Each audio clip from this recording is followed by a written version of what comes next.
Hey guys, it's Rich Boy J back again, and this video is going to look at the custom TIE Reaper that I made. Now, if you've seen the Scarif mock that my friend and I did, then you definitely have seen this Reaper before, but this video is going to kind of highlight some of the details and the features in it that the Scarif mock really wasn't able to show. So first I'm just going to give you guys a 360 view of it, and in case you're wondering what the heck this thing even is, it appears in Rogue One. It first shows up at the beginning on the Ring of Catherine, just kind of flies over the top of the camera. And then it also appears on the Scarif battle where it drops off the Death Troopers. So yeah, some of the features of this model. It has around 1,000 pieces, which really surprised me. I didn't really anticipate it being such a large piece count model, but I think some of the snot techniques that I used and a lot of the just filler throughout the wings kind of upped the piece count. There aren't a ton of small pieces in it, but it does have a full interior. Secondly, one of the important things for me to get down was the wing angles. Now, the ship does look very similar to the TIE Striker, but there are some key differences, namely the entire middle section, because it's, kind of a drop ship, so it holds troops instead of just kind of a cockpit. But one of the important things for me to capture were these wing angles. So on the TIE Striker, the angle comes down here and then it just kind of goes straight back and then it comes back up here. But on the TIE Reaper, it comes up a little and then the angle increases once it goes up back there. So capturing that was really important for me just to differentiate the two ships, and I'm really happy with the way it came out. And then secondly, I used a lot of snap techniques on this ship to keep it looking relatively smooth. For example, I think the best part of this is on the bottom, using those slopes just to make it look really smooth and really nice down there, because the boarding ramp is right there, so it was important to have the bottom of the ship look as nice as possible. So I think it came out really well. And here, let me pull this thing open for you guys. So these before I open it, these reverse tiles came in so clutch in the light gray color. Kind of a new part, kind of an expensive part, but it really works out because then it allows me to have the bottom of this be snot, but then on the upper side of it, I can have Death Troopers standing on it. And I just think it looks so awesome having this thing parked out with these bad boys coming down the ramp. This was kind of a creative liberty that I took. Added in some lights on the bottom. I felt it made sense. Like, they'd probably want to be able to see whenever they get deployed, so I don't do a ton of stuff like that. I like to stay as close to the model as possible, but I didn't want the underside of it just to look too bare and too plain. So that was one thing that I did to kind of spice it up a little bit. And then, of course, there's some greebling that goes on through the sides, on those wings at the bottom. I don't even know if you technically call those wings. They just kind of stick out from the bottom of the ship. Oh, I guess this guy fell off. Let me put him back on. Yeah, I don't know if you technically call those wings, but they're definitely there on the ship. So I did a little bit of greebling in there. Nothing too fancy. And then, of course, on the front, there's the red cockpit. Kind of reminds you of a Kylo Ren's ship. And then the top, I used the canopy that's on the TIE Striker for the very back of it. And now I'm going to show you guys the inside of this thing. So if you open it up, there's of course where the pilot sits.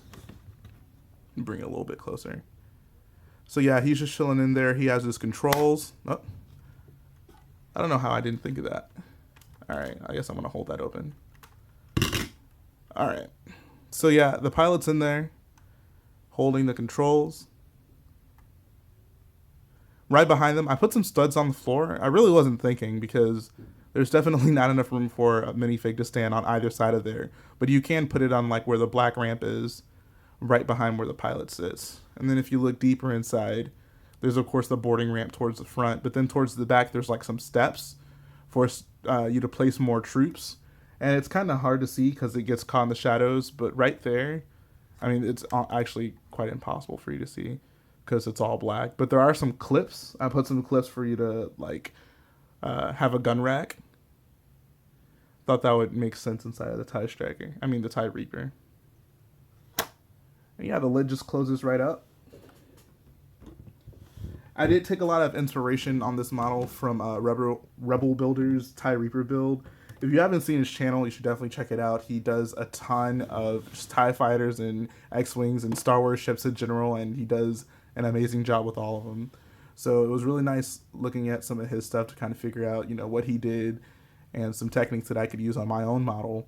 And that was actually one of the biggest challenges of this, just figuring out what certain things look like, because it's in the movie very briefly and there isn't a ton of reference material for it. There aren't any good, very detailed toys that you can look at or any good reference pictures from every angle. So a lot of it, especially the underside, you kind of have to take some creative liberties on. So the back, I just kind of made it look like the TIE Striker. Put the little engine area. I guess every TIE fighter has that engine on the back.